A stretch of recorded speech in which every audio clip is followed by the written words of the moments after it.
राधे राधे दोस्तों। तो कैसे आप सभी लोग, एक और नए व्लॉग में स्वागत है। तो भाई आज के इस व्लॉग में भाई हम पूरे सब डिटेल में जानेंगे कि भाई अंडर द काउंटर टेबल वाला जो आता है हमारा प्योरीफायर कैंट का, उसके हम पूरे अनबॉक्सिंग करेंगे और अच्छे से पूरा उसका सेटअप वगैरह करेंगे।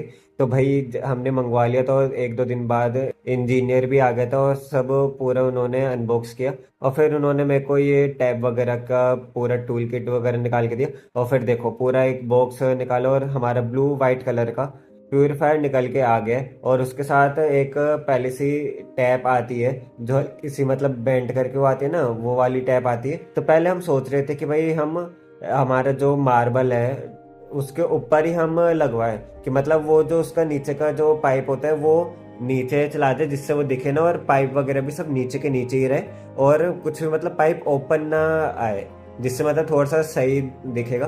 तो फिर लेकिन उस हिसाब से सेटअप हुआ नहीं, तो फिर हमने वॉल में ही टंकी के पास हमने होल करवा दिए थे ड्रिल से। और फिर हमने वहीं पे अपनी ये जो नई टैप थी फिर हमने वहीं पे सेटअप करवा दी थी वैसे ही। और फिर हमने ये पूरे पाइप वगैरह के जो लगने थे टंकी के अंदर सब, ये जो सील बैंड वगैरह और टी पॉइंट ये सब निकाला। और फिर उस हिसाब से पूरा सेटअप वगैरह किया और अच्छे से जो हमारी टैप थी उसको टाइट किया। और फिर भाई ये हमने 3 पाइप मिले इसके अंदर से, जिसमें 2 वाइट कलर के होते हैं, एक ब्लू कलर का होता है।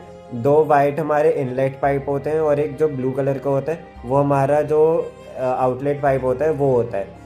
तो हम अपना पहला पाइप लेंगे जो थोड़ा सा डायमीटर में ज़्यादा होता है, जो कि हमारी मेन टैप से कनेक्ट होगा। और फिर ये जाएगा हमारे प्योरीफायर के अंदर।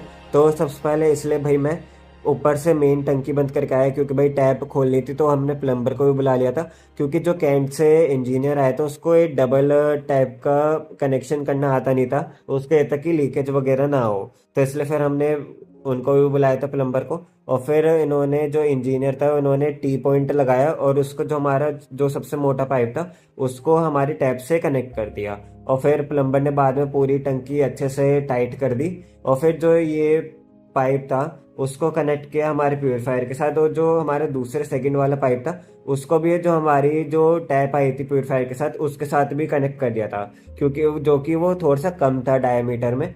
ठीक है, और ये वाला पाइप हमारा भी उससे कनेक्ट होता है प्योरीफायर से। और इसलिए चेक करने के लिए मैं ऊपर से हमारे पाइप दोबारा से खोल के आ गया था। और फिर भाई हमने अपना पूरा ये सब देखा कि भाई अभी हमारे नॉर्मल टैप में कितना टीडीएस आ रहा है, और जब हम अपनी टैप ऑन करेंगे तो तब कितना टीडीएस आएगा। और फिर हमने जो हमारी मोटर थी जो मीठा पानी के जो आते हैं गवर्नमेंट से पानी आते हैं, हमने उसका भी टीडीएस चेक किया। तो लगभग जो हमारा जो मेन ऊपर जो बोरिंग का पानी आता है उसमें लगभग 300 के आसपास टीडीएस था। और जो हमारा गवर्नमेंट की तरफ से जो पानी आता है मीठा पानी जो होता है वो लगभग मतलब 100-150 के आसपास उसका टीडीएस था।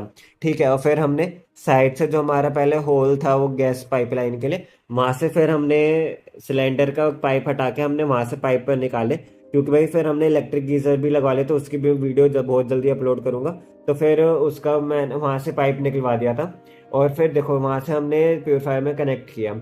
और अब इसमें क्या होगा कि जो हमारा मेन जो हमारी मेन टंकी से जो पाइप आ रहा है वो हमारे प्योरीफायर में, क्या प्योरीफायर में हमारा पानी भरेगा लगभग 1 लीटर के आसपास भरेगा जो स्टोर रहता है। ठीक है, और फिर उससे पानी जाएगा हमारी जो मेन टैप है जिससे हम प्योरीफाइड वाटर लेंगे।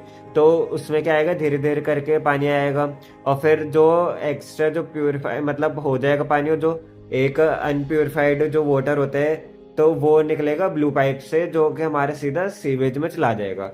और देखो ये पूरा अच्छे से हमने भैया ने चेक किया कि भाई पानी ढंग से आ रहे हैं आ रहा है। फिर ये एक जो इसकी मोटर थी उससे हम पहले वायर कनेक्ट करी जिससे थोड़ा सा और ज्यादा प्रेशर आ पाए, क्योंकि पहले बहुत बूंद बूंद करके आता था। अब देखो थोड़ा सा प्रेशर अब इंक्रीज हुआ है और अच्छे से पानी निकल रहा है। तो अभी ये स्टार्टिंग है तो इसलिए हमें बहुत सारा, हमें लगभग 3-4 लीटर हमें निकालना पड़ेगा, जिससे जो अच्छे से प्योरीफाई पानी है ना वो प्योरीफाई होके आए और अच्छे से निकल जाए। और जब हमने इसका टीडीएस कम से कम 2-3 बार चेक किया तो लगभग जो इसका टीडीएस रहना चाहिए वो 70-100 ऐसे रहना चाहिए। 50 से कम नहीं होना चाहिए और 100 से एकदम मतलब ज़्यादा नहीं होना चाहिए, क्योंकि अगर 100 से ज़्यादा होगा तो आपके ब्लड के अंदर यूरिया और बाकी टॉक्सिसिटी भी बढ़ेगी। अगर 50 से कम होगा, जो हमारे वाटर से जो मिनरल्स वगैरह मिलते हैं वो फिर नहीं मिल पाएंगे। अगर आपने सुना भी होगा कि भाई कहते हैं कि भाई ज़्यादा प्योरीफाइड वाटर नहीं पीना चाहिए आरओ वगैरह का, बोन्स वीक होती है और काफ़ी सारी प्रॉब्लम्स भी होती है।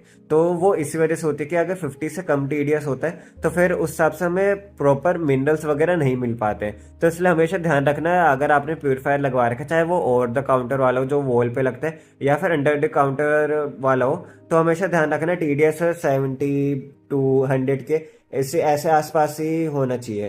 तो फिर भैया ने देखो अपनी बोतल में पानी भर के देखा, फिर पी के देखा, फिर भाई पूरा प्योरीफायर वगैरह सब अच्छे से बंद कर दिया। और फिर भैया ने बताया कि जो हमने इसकी जो 1 साल की वारंटी कंपनी से मिलती है और फिर एक्सटर्नल 1 साल की और हम एक्सटेंड करवा सकते हैं, ठीक है। और इसके अंदर पूरा फंक्शन वगैरह होता है जिसमें ये फिल्टर की लाइफ है, लास्ट के 1 आध डंडे रह जाए तो चेंज करवाने फिल्टर। फिल्टर कितने में चेंज होते हैं? 4 से 5 हजार रुपए के बीच में। और वो कब तक चेंज होते हैं? 1 साल के बाद होते हैं, ठीक है।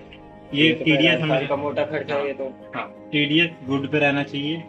लो पे जाए तो कंप्लेन करनी है, हाई पे जाए तो कंप्लेन करनी है। ये कंपनी का कस्टमर केयर नंबर है, ठीक है। और कुछ नहीं।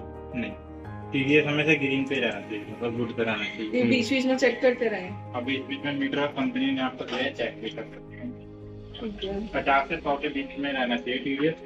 तो 50 से नीचे जाए तो कंप्लेन करनी है, 100 से ऊपर जाए तो और फिर इसमें धीरे धीरे आता है। अभी ऐसे ही तो आता है। और फिर होगा। नोएडा भी तो ऐसी है। फिल्टर नॉट कवर्ड, अच्छा, फिल्टर कवर ही नहीं होता है। Electrical part and body, okay, ठीक है। चाहे चुहे अगर वायर भी काट जाए तो। हाँ, वायर काट जाएगा चेंज हो जाएगा, पाइप काट जाएंगे तो चेंज हो जाएगा। और अगर इसकी डिस्प्ले में कोई इशू आता है वो चेंज हो जाएगा। अगर इसकी मोटर खराब होती है तो चेंज हो जाएगा। और इसका प्रेशर, इसके इलेक्ट्रिकल पार्ट तो 1 साल की तो है ही, वो +1 हो जाएगी। हाँ, वो +1 होगी, वो आफ्टर वारंटी शुरू होगी। क्या कुछ नहीं होगा आफ्टर ये तो कभी भी करा सकते हैं ना। जो 1875 रुपए की आज की है, हाँ। अदरवाइज 3000 रुपए की है, वो कभी भी करा सकते हैं। तो 1875 कब तक मेरे देंगे? कहने का मतलब इंस्टॉलेशन डेट वाले दिन डिस्काउंट मिलता है 25%। तो रिन्यू हो जाएगी ना हर साल? ये 1875 रुपए की एमसी है ना, ये अगले साल शुरू होगी, ठीक है। हाँ, मतलब टोटल 2 साल की हमें मिलेगी। 2 साल की हो जाएगी। फिर आप जो दोबारा कराना चाहेंगे ना तो 3000 की एमसी कोई होगी। नहीं, अभी फिलहाल तो 2 साल की करें। और भाई देखो इसमें से टक टक टक के भाई काफ़ी ज़्यादा तेज़ आवाज़ आ रही थी। और इसके पीछे भी 4 कॉलम है, फोसेट, रो वाटर, रिजेक्ट वाटर और रिजेक्ट वाटर जो वेस्ट वाटर होता है वो निकलता है। और फिर भाई मैंने टीडीएस चेक किया पहले नॉर्मल वाटर का, तो भाई 220 के आसपास आ रहा था। और फिर भाई मैंने जो फिल्टर होकर पानी आ रहा है उसका टीडीएस चेक किया तो भाई 75-78 के आसपास आ रहा था। और भाई अगले दिन ही इसकी जो एक्सटेंशन लगाई थी उसमें से भाई क्रैक होकर पानी लीक होना स्टार्ट हो गया। तो फिर भाई हमने तुरंत फ़ोन किया और देखो भाई ये यहाँ से वो चेंज भी कर गए थे, तो अब पानी लीक नहीं हो रहा है। और देखो मैंने यहाँ पे नीचे भी रख दिया, सर्किट भी लगा दी, पूरा कनेक्शन कर दिया। देखो अभी तो यहाँ पे लाइट बंद है क्योंकि इसमें 1 लीटर लगभग जो जितना पानी आता है वो पूरा आ चुका है। और अभी टंकी भी बंद है, जैसे मैं टंकी ऑन करूँगा तो वैसे देखो लाइट ऑन हो जाएगी। तो ये तब होता है जब जैसे ही पानी कम होने लगता है आरओ में, तो वैसे लाइट जल जाती है कि मतलब पानी अब आ रहा है आरओ में। और इससे क्या है कि पता भी चलता रहता है कि भाई आरओ सही काम कर रहा है नहीं कर रहा। और फिर जैसे ही पूरा पानी भर जाएगा तो फिर ये दोबारा से लाइट बंद हो जाएगी।